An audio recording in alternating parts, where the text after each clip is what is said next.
आज के क्लास में जो हम लोग पढ़ने वाले हैं मगध साम्राज्य, और मगध साम्राज्य के अंतर्गत कौन कौन से वंश आए और कौन कौन शासक बने और कहाँ कहाँ उन्होंने जो है कौन सा राजधानी बनाया, तो इन सभी शासकों के बारे में हम लोग इस वीडियो में देखने वाले हैं। सबसे पहला जो है वो है आपका हर्यक वंश है। तो मगध साम्राज्य में सबसे पहले हर्यक वंश, और उसके बाद दूसरा वंश जो आया था हर्यक के बाद वो आया था शिशुनाग वंश। तो यहाँ से डायरेक्ट एक क्वेश्चन आ सकता है आपके एग्जाम में कि मगध साम्राज्य के अंतर्गत कौन से वंश जो है सबसे पहले आए थे। तो कौन सा? हर्यक वंश मगध साम्राज्य के संस्थापक है, ये पहले दिमाग में रखिए, ठीक है। सबसे पहले इसके जो शासक आए थे वो थे बिम्बिसार। उसके बाद आए उसका बेटा, उनको हत्या करके मतलब बिम्बिसार को मार करके आए अजातशत्रु, और तीसरा जो आया वो उदय। और आपको पता होगा कि पाटलिपुत्र नगर जो है, पाटलिपुत्र, ठीक है, पाटलिपुत्र जो पटना, उसकी स्थापना किसने, किस शासक ने किया था? उदय ने। दिमाग में रखिएगा। तो हर्यक वंश में हमको सबसे पहले याद रखना है कि शासक कौन कौन से आया। सबसे पहले शासक कौन आया? बिम्बिसार। दूसरा कौन आया? हर्यक। कौन आया? अजातशत्रु। तीसरा कौन आया? उदय। ये दिमाग में रखना है। उसके बाद जो वंश आया वो आया था शिशुनाग वंश। शिशुनाग जो था वो आपके नाग दशक मेन ये तीन वर्ड है, इंपॉर्टेंट है जो आपके एग्जाम के दृष्टिकोण से। लेकिन हर्यक वंश के सबसे अंतिम शासक जो थे उनका नाम था आपको नाग दशक। क्या नाम था? नाग दशक। नाग दशक के ही एक मंत्री थे, अमात्य थे, और जिनका नाम था शिशुनाग। और इन्होंने जो है वो इसको हटा करके, पदस्थ करके हटा करके फिर इन्होंने अपने नाम पर एक वंश स्टार्ट कर दिया, शिशुनाग वंश। इसमें सबसे पहले शिशुनाग आए, उसके बाद कालाशोक आए जो इंपॉर्टेंट है, उसके बारे में मैं डिस्कस करूंगा। उसके बाद आया नंद वंश। अब नंद वंश में जो है महापद्नंद और घनानंद, जो घनानंद सबसे अंतिम शासक है, और जिसके बारे में मैंने चर्चा पिछले क्लास में किया था कि मौर्य वंश के जो शासक थे चंद्रगुप्त मौर्य ने किसको, घनानंद को हटा करके किस साम्राज्य का स्टार्ट किया था? मौर्य वंश का, मौर्य साम्राज्य का स्थापना किया था। तो यही घनानंद था जो नंद वंश के सबसे अंतिम शासक, इसको हटा करके फिर उन्होंने जो है वो स्टार्ट किया था। तो हम लोगों को सबसे पहले बिम्बिसार के बारे में, तो बिम्बिसार जो शासन किए, तो ये कब से, मतलब मगध साम्राज्य में जो शासक के रूप में रहे 544 से लेकर के 492 ईसा पूर्व तक। ईसा पूर्व उल्टा चलता था, तो 544 मतलब कितने वर्षों तक रहा? 44 और 8 कितना? 52 वर्ष। 52 वर्षों तक जो है ये बिम्बिसार रहे हुए थे। अब देखिए, ध्यान दीजिए, संस्थापक, तो संस्थापक ये, अब देखिए महात्मा बुद्ध के, ये महात्मा बुद्ध के कौन? बिम्बिसार जो थे महात्मा बुद्ध के मतलब संरक्षक थे, ये उनके साथ थे, और साथ ही साथ जो है वो उनके मित्र भी थे। किनके? महात्मा बुद्ध। कौन? बिम्बिसार। राजधानी इन्होंने राजगृह बनाया। राजगृह जो है इन्होंने, बिम्बिसार ने अपना राजधानी बनाया था, राजगृह। उसके बाद श्रेणिक भी कहा जाता था इन्हें। श्रेणिक इसलिए कहा जाता था क्योंकि सेना रखने, मतलब श्रेणिक का अर्थ होता है सेना रखने वाला। सेना रखने वाले को क्या कहा जाता है? श्रेणिक कहा जाता है, दिमाग में रखिएगा। उसके बाद विजय एवं विस्तार की नीति इन्होंने लाया, और उसके बाद शादी विवाह करके भी विस्तार की नीति जो है, विजय मतलब लड़ाई करके जो है वो जीतते थे, उसके बाद विस्तार करते थे। साथ ही साथ जो है इन्होंने वैवाहिक जीवन संबंध बना करके भी इन्होंने अपने साम्राज्य का विस्तार करने में सफल हुए थे। इन्होंने लगभग 3 विवाह जो है वो किए हुए थे। राजवैद्य, फिर भी इंपॉर्टेंट क्वेश्चन है, क्वेश्चन पूछता है कि जीवक वैद्य चिकित्सक जो थे वो किस वंश में थे और किस शासक के राज दरबार में थे? बिम्बिसार। किसके राज दरबार में? बिम्बिसार। तो बिम्बिसार से रिलेटेड आपने क्या क्या समझा कि यह महात्मा बुद्ध ये संस्थापक थे, किसके? हर्यक वंश के। हर्यक वंश के संस्थापक थे, महात्मा बुद्ध के मित्र एवं संरक्षक भी रहे हैं। उसके बाद इसे श्रेणिक भी कहा जाता है, जो सेना रखने वाला। उसके बाद आपने समझा कि इन्होंने राजधानी का बनाया, राजगृह बनाया था। उसके बाद आपने विजय और विस्तार की नीति इन्होंने लाया, और उसके बाद इन्होंने वैवाहिक जीवन संबंध बना करके भी इन्होंने जो है वो काफी विस्तार किया था अपने साम्राज्य का। और इसके दरबार में कौन रहते थे? कौन रहता था? जीवक वैद्य। अब आ जाइए अजातशत्रु। इनका बेटा अजातशत्रु 492 ईसा पूर्व से लेकर के 460 ईसा पूर्व तक यह रहे थे, मतलब 32 वर्षों तक यह गद्दी पर बैठे रहे। अपने पिता की हत्या किए थे। कौन? अजातशत्रु। इन्होंने अपने पिता की हत्या करके गद्दी पर बैठे हुए थे।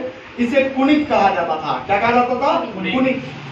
वैशाली के युद्ध में महाशिलाकंटक, ठीक है, दो जगह इन्होंने युद्ध किया था, अवंतिक और आपका वैशाली। तो वैशाली के युद्ध में इन्होंने जो है महाशिलाकंटक एवं रथमूलस नामक जो है हथियार का इन्होंने प्रयोग किया था। तो क्वेश्चन आपका ये पूछा जाएगा कि कौन से शासक इनमें से, चार ऑप्शन दे दिए जाएंगे, और जिन्होंने सबसे पहले जो है महाशिलाकंटक एवं रथमूलस नामक हथियार का प्रयोग किया था, तो आप किसमें मारेंगे? अजातशत्रु में, जिसे क्या कहा जाता था? कुणिक भी कहा जाता था। एक इनके हत्या करके गद्दी पर बैठे थे, अपने पिता बिंबिसार को हत्या करके। एवं उसके बाद प्रथम बौद्ध संगति, बहुत इंपॉर्टेंट, बौद्ध संगति समझ में आ गया? बौद्ध के विस्तार के लिए, धर्म को प्रचार प्रसार के लिए जो संगति हुआ था, सम्मेलन हो रहा था, या किसके समय में हुआ था? अजातशत्रु। प्रथम बौद्ध संगति, कितने बार क्वेश्चन पूछा जाता है कि प्रथम बौद्ध संगति किस शासक के नेतृत्व में हुआ था? आप मानेंगे अजातशत्रु। इनका कार्यकाल कब से कब तक था?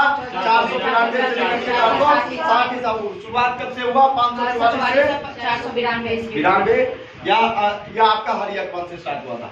उसके बाद आए इनके बेटा कौन? उदय। पाटलिपुत्र को इन्होंने मगध की राजधानी बनाया। पाटलिपुत्र नगर का जो स्थापना किया था, ये इन्होंने, उदय ने ही किया था।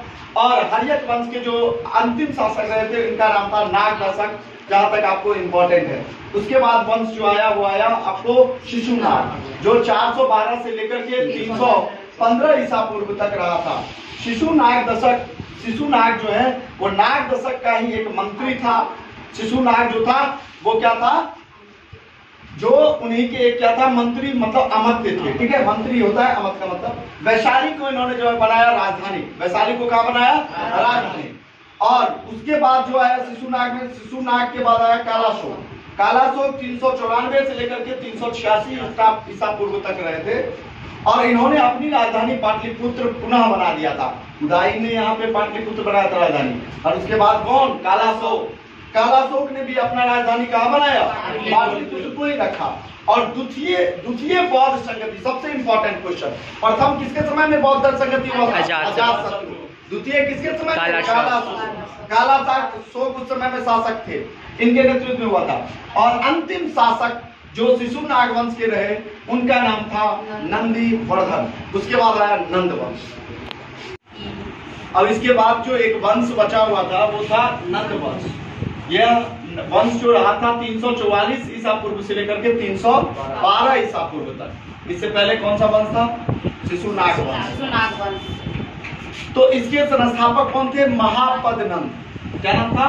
महानंद पंद, मतलब महानंद पद, ठीक है, जो 344 से लेकर 334 ईसा पूर्व तक रहा था, गद्दी पर बैठा था। यह संस्थापक थे कौन से वंश के? नंद वंश के। कलिंग को मगध में मिलाया। कलिंग को जीत करके जो है इन्होंने, कलिंग उड़ीसा का भी नाम है, कलिंग पहले नाम था, तो इनको जीत कर इन्होंने किसमें मिला दिया? मगध साम्राज्य में इन्होंने मिलाया था। किसने? महापद्मनंद। और इन्होंने वहां से जो है एक मूर्ति ले आया था, जीन मूर्ति को लेकर के आया था। अपने आप को उन्होंने खुद से एक उपाधि ले लिया था, एकराट का। क्या नाम था? एकराट। तो इससे रिलेटेड आपको ज्यादा इंपॉर्टेंट फैक्ट आपको याद करने की जरूरत नहीं है। एक पहला आपका इसके संस्थापक थे नंद वंश के। दूसरा आपको याद रखना है कि किसको, तो कलिंग से रिलेटेड।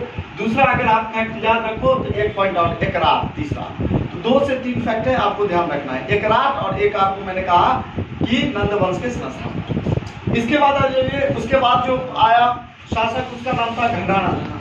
और इस वंश के अंतिम शासक, मतलब नंद वंश के खत्म, मतलब घनानंद। और यह सिकंदर का समकालीन था। उस समय सिकंदर आया हुआ था, और सिकंदर जो आया था 326 ईसा पूर्व में। और इस समय घनानंद के समय में ही 334 ईसा पूर्व के बाद ये रहा है। तो इसके बाद इन्होंने जो है ये गद्दी पर बैठा था। चाणक्य और चंद्रगुप्त ने मिलकर के इसको पराजित किया और खत्म किया। उसके बाद कौन सा वंश स्टार्ट हुआ? मौर्य वंश का शुरुआत था। एक सिकंदर से रिलेटेड है। सिकंदर से कुछ इंपॉर्टेंट जो क्वेश्चन आपके एग्जाम में आता है उससे रिलेटेड हम लोग देखेंगे। इसके पिता का नाम फिलिप द्वितीय। सिकंदर के पिता का नाम फिलिप द्वितीय, जो बार बार एग्जाम में पूछेगा। ये मकदूनिया के शासक थे, कौन? फिलिप द्वितीय। इनका जो पिता था फिलिप द्वितीय, वो कहाँ का? मकदूनिया के शासक थे। इनके गुरु का नाम अरस्तु था। इनके गुरु का नाम अरस्तु था। उसके बाद एक इंपॉर्टेंट फैक्ट है, और यह कब आया? भारत 326 ईसा पूर्व में आया था। घनानंद के समय में यह आया था। हाइडेस पीच, ये क्वेश्चन पूछता है, हाइडेस पीच का जो युद्ध हुआ था वो किसके किसके किन किन शासकों के बीच में हुआ था? एक तो सिकंदर, और दूसरा जो था वो क्या नाम था उनका? पोरस के राजा थे, उनके साथ युद्ध हुआ। ये दोनों का युद्ध हुआ।